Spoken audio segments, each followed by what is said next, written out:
আজকের জুমার আলোচ্য বিষয় হলো হজের গুরুত্ব সম্পর্কে। তিনি ভালোবেসে দুনিয়ার মুমিন মুত্তাকি ফরহেজগার তাকওয়াওয়ালা কুনু মাআস সাদিকিন, সাদিকিনদের অন্তর্ভুক্ত ওয়ালা মানুষদেরকে আল্লাহ তাআলার পাগল পারা বান্দাদেরকে কবুল করে, মহব্বত করে, ভালোবেসে যাদেরকে অর্থ সম্পদ দিয়েছে তাদের উপরে বছরে একবার বাইতুল্লাহর হজ করা ফরজ। হজ শব্দটা হলো আরবি শব্দ। এর শব্দের অর্থ হলো সংকল্প করা, ইচ্ছা করা। শরীয়তের পরিভাষায় হজ বলা হয় নির্দিষ্ট মাসে, নির্দিষ্ট দিনে, নির্দিষ্ট সময়ে, নির্দিষ্ট স্থানে কতগুলো কাজ শরীয়তের নির্দেশে পন্থা ও পদ্ধতি অনুযায়ী আঞ্জাম দেওয়া। এর হজের একটি সময়সীমা রয়েছে। হজের কি রয়েছে? একটি সময়সীমা রয়েছে। এই সম্পর্কে আল্লাহ সুবহানাহু ওয়া তাআলা সূরা বাকারার 197 নম্বর আয়াতের মধ্যে বলতেছে, আমার আল্লাহ তাআলা দুনিয়ার মানুষকে জানাইয়া দিচ্ছেন, হে দুনিয়ার মানুষ, আল হাজ্জু আশহুরুম মালুমাত, আমি যে আমার পক্ষ থেকে একটা বিধান তোমাদের উপরে জারি করেছি সেটা কি জানো? হজের কয়েকটি মাস রয়েছে সুপ্রসিদ্ধ। এই আয়াতের ব্যাখ্যা হযরত ইবনে ওমর রাদিয়াল্লাহু তাআলা তিনি বলেন, হজের মাস কয়েকটি রয়েছে, এর মধ্যে হলো 3টি মাস। এক নম্বর হলো শাওয়াল মাস, 2 নম্বর মাস হলো যুলকায়দা মাস, 3 নম্বর মাস হলো জিলহজ মাস। শাওয়াল মাস কি হজের জন্য প্রস্তুতি গ্রহণ করা, 2 নম্বর হলো যুলকায়দা মাস। যুলকায়দা মাস হলো হজের উদ্দেশ্যে রওনা দেওয়া। 3 নম্বর মাস জিলহজ মাস। জিলহজ মাস হলো কোরআন এবং সুন্নাহ অনুযায়ী শরীয়ত সম্মত সমস্ত কাজকে, হজের সমস্ত কাজকে আঞ্জাম দেওয়া। হজের প্রস্তুতি গ্রহণ করার জন্য একটি মাস হলো শাওয়াল মাস। হজের উদ্দেশ্যে রওনা দেওয়ার মাস হলো যুলকায়দা মাস। হজের সমস্ত কাজগুলা আঞ্জাম দিবে সেই মাসটা হলো কি জিলহজ মাস। হজ ফরজ হওয়ার জন্য 5টি শর্ত। এক নম্বর হলো মুসলমান হতে হবে। কি হতে হবে? মুসলমান হতে হবে। সারা পৃথিবীর ইহুদি, খ্রিস্টান, বৌদ্ধ, নাসারা যদি বাইতুল্লাহ যে তওয়াফ করে, বাইতুল্লাহ যা বলে আল্লাহ আসছি আসছি, কোন হজ হবে? হজ হবে না, তারা তো মুসলমান হই না। এই জন্য বলতেছেন 1 নম্বর হলো মুসলমান হতে হবে। আল্লাহু আকবার। মুসলমান কত সুন্দর নাম, মুসলমান কত দামি নাম, আল্লাহু আকবার। শর্ত দিছে 1 নম্বর মুসলমান হইতে হবে। 2 নম্বর হলো সাবালেক হতে হবে। কি হতে হবে? সাবালেক। ছোট ছোট বাচ্চাদের উপর হজ ফরজ করা হয় নাই। 3 নম্বর হলো সুস্থ হতে হবে। 3 নম্বর 4 নম্বর হলো স্বাধীন হতে হবে। কি হতে হবে? স্বাধীন হতে হবে। এই দেশের মধ্যে আমরা স্বাধীন না অস্বাধীন? স্বাধীন না স্বাধীন, আমরা স্বাধীন হতে হবে। 5 নম্বর হলো বাইতুল্লাহ যাওয়া আসার খরচ থাকতে হবে। 1 নম্বর কি বলছি? হজ ফরজ হওয়ার জন্য কি লাগবে? মুসলমান হতে হবে। 2 নম্বর কি? সাবালেক হতে হবে। 3 নম্বর সুস্থ হতে হবে। 4 নম্বর হলো স্বাধীন হতে হবে। 5 নম্বর হলো বাইতুল্লাহ যাওয়া আসার খরচ থাকতে হবে। সংসারের সমস্ত কিছু দিয়ে যাওয়া আসা যাওয়ার খরচ থাকতে হবে, এরকম। তাহলে কি জানলাম? হজের শব্দ জানলাম, হজের ফরজও জানলাম। এখন জানতে হবে হজ ফরজ হওয়ার পরে, হজ কি ফরজ হওয়ার পরে যারা হজ করবে না, নবী আলাইহিস সালাম বলতেছেন, পৃথিবীর কোন মানুষ যাওয়া আসা করার যদি এরকম সামর্থ্য থাকার পরে, বাহনের টাকা থাকার পরে যদি সে না হজ করে, ইয়াহুদিয়ান নাসরানিয়ান, রাসূল বলতেছেন হজ ফরজ হওয়ার পরেও যদি হজ না করে তাহলে সে ইহুদি হয়ে মারা যাক অথবা নাসারা হয়ে মারা যাক, অথবা সে ঈমান হারা মারা যাক, তাতে আমার কিছুই না। নাউজুবিল্লাহ। কত বড় কঠোর কথা যে হজ ফরজ হওয়ার পরে যে হজ করলো না, সে ইহুদিয়ান আও নাসারানিয়ান, সে ইহুদি হয়ে মারা যাক অথবা নাসারা হয়ে মারা যাক, তাতে কি রসুলের আসে যায় না, কিছুই হয় না। বলা হয় যে হজ ফরজ হওয়ার পরে যদি হজ কোনো বান্দা বান্দি যদি হজ আদায় না করে, তার বেশিরভাগই সেই ঈমান হারা মৃত্যুবরণ করা আশঙ্কা। নাউজুবিল্লাহ। তাহলে কি সমাজের মধ্যে আছে কিনা বলেন? বেশি না কম? বেশি। হজের মাসলা জীবনও জিজ্ঞাসা করে না। হজের মৌসুমে সবাই সব মৌসুমে পায়, আমের সিজনে আম পায়, কাঁঠালের সিজনে কাঁঠাল পায়, কিন্তু হজের মৌসুমে হজের মাসলা ইমাম সাহেব আইয়া জিজ্ঞাসা করে না।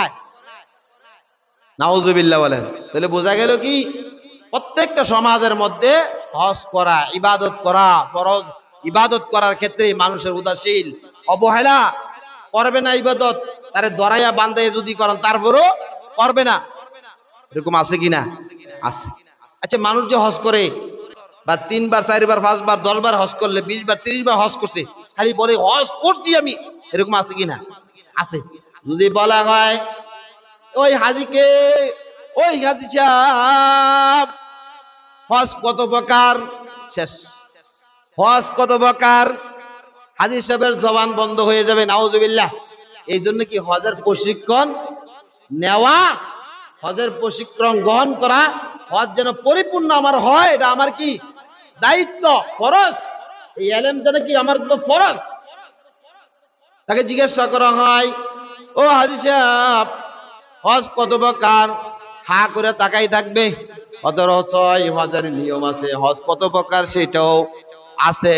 বলা হয় যে হজ কত প্রকার? 3 প্রকার। হজ্জে ইফরাদ, হজ্জে কিরান, হজ্জে তামাত্তু। হজ্জে ইফরাদ কাকে বলা হয়? হজ্জে ইফরাদ বলা হয় হজের উদ্দেশ্যে একে ইহরাম বেঁধে হজ সম্পন্ন করছে, এটাকে বলা হয় হজ্জে ইফরাদ। হজ্জে কিরান বলা হয় হজের উদ্দেশ্যে এক ইহরাম পরিধান করে উমরাও আদায় করেছে এই ইহরাম করে, আবার এই ইহরাম অবস্থায় আবার বড় হজ সম্পন্ন করেছেন, এটাকে বলা হয় হজ্জে কিরান। এটাকে কি বলা হয়? হজ্জে কিরান। এটাকে বড় হজ বলা হয়।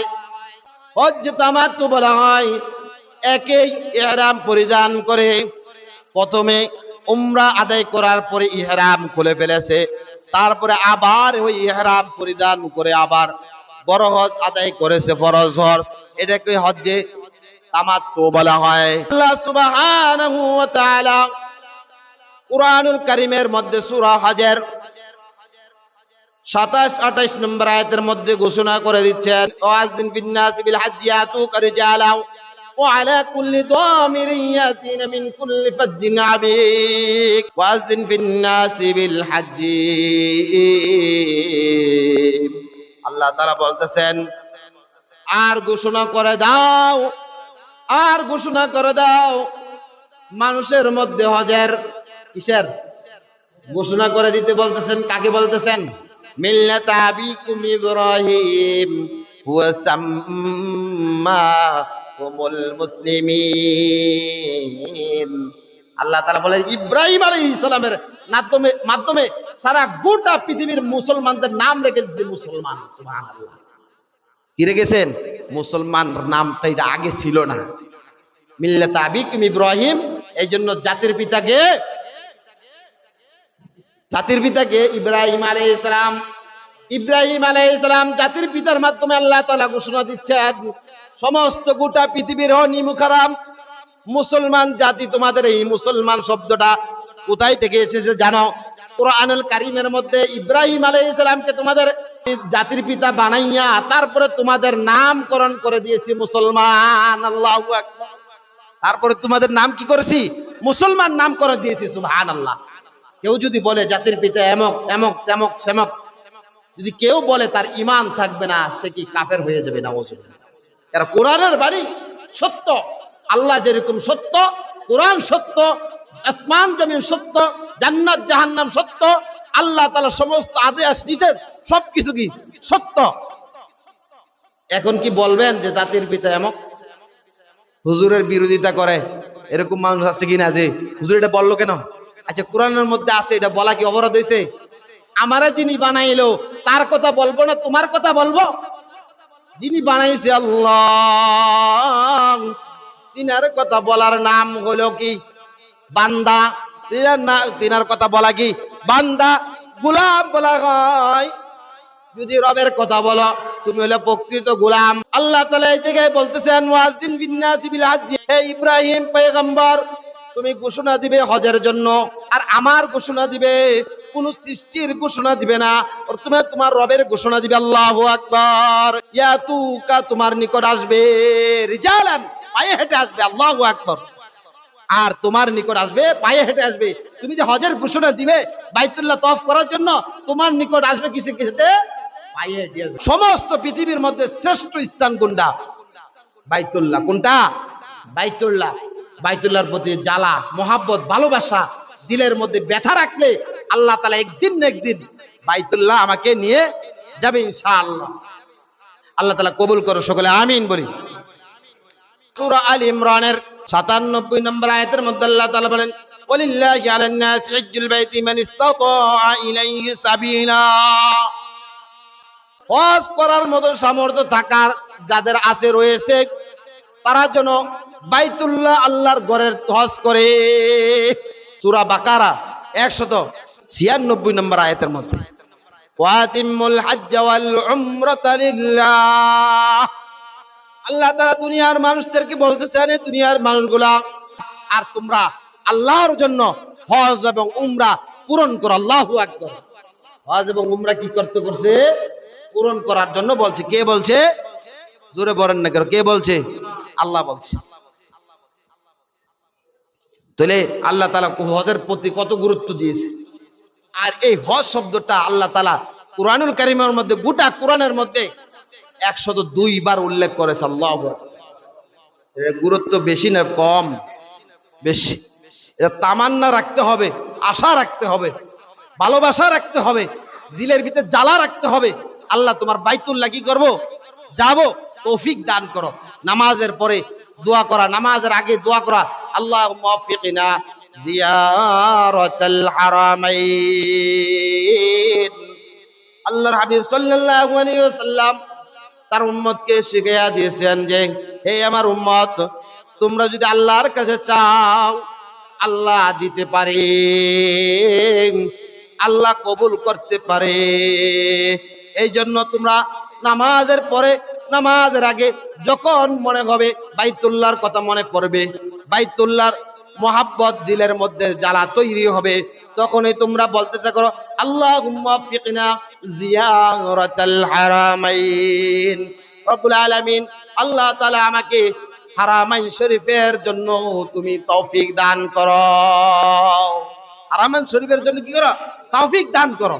যারা একবার গেছে হজের জন্য তারা বারবার দিলের মধ্যে কি যায়? ব্যথা জাগতে থাকে। আল্লাহ তাআলা আমাদের সবাইকে কবুল করো, সকলে আমিন বলি। 5 জায়গায় 5 দিনে 9 কাজ করাকে কি বলে? হজ বলে। 5 জায়গায় 5 দিনে 9 কাজ করাকে হজ বলে। 5 জায়গা, 1 নম্বর মিনা, 2 নম্বর আরাফা, 2 নম্বর কি? আরাফা, 3 নম্বর মুজদালিফা, 4 নম্বর হলো জামরাত, 5 নম্বর হলো বাইতুল্লাহ। এই 5 জায়গা, এই 5 জায়গায় কি যাইতে হবে। 5 দিন হলো জিলহজ মাসের 8, 9, 10, 11, 12, 5 দিন। 5 জায়গা 5 দিনে 9 কাজ করাকে কি বলে? হজ বলে। 9 কাজ, ফরজ 3 কাজ। কয় কাজ ফরজ? ফরজ 3 কাজ। 1 নম্বর হলো ইহরাম বাঁধা, 2 নম্বর হলো আরাফার ময়দানে কি করা? অবস্থান করা। 3 নম্বর হলো জিয়ারত, তওয়াফে জিয়ারত করা। তওয়াফে কি করা? জিয়ারত করা, তওয়াফে জিয়ারত করা। এই হলো 3টা ফরজ।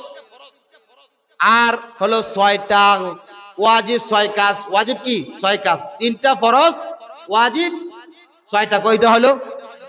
9টা। 5 জায়গা 5 দিনে 9 কাজ করা কি বলে? হজ বলা হয়। ওয়াজিব 6 কাজ। 1 নম্বর হলো মুজদালিফা, মুজদালিফা যাইতেই হবে মুজদালিফা। 2 নম্বর হলো পাথর মারা। 3 নম্বর হলো কুরবানি করা। 4 নম্বর হলো মাথা মুন্ডানো।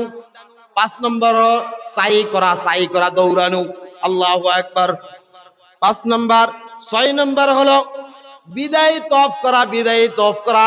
যখন হাজিরা বিদায় তওয়াফ করে বারবার বাইতুল্লাহর দিকে তাকায়, নবীর রওজার দিকে খেয়াল করে বাইতুল্লাহর দিকে তাকায় আর দুই চোখের পানি ফালাইয়া কান্দে।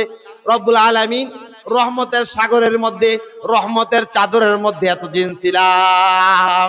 আল্লাহু আকবার। পরিপূর্ণ যারা হজ করে, পরিপূর্ণ যারা হজ করে, আর এই পরিপূর্ণ হজের মাধ্যমে তাদের বাড়িতে আসার পরে দেখবেন পর্দা পুশিদা, তারা হাঁটুর উপরে কাপড় তুলে না, তারা মিথ্যা কথা বলে না, হ্যাঁ, জায়গা দখল করে না, এরকম ভাবে মানুষকে ঠকায় না, ঠিক কিনা বলেন? আর উপকৃত শত শত হাজি আছে 20 বার 30 বার হজ করার পরে জায়গা দখল করে, ঠিক কিনা? মিথ্যা কথা বলে, হাঁটুর উপরে কাপড় উঠে।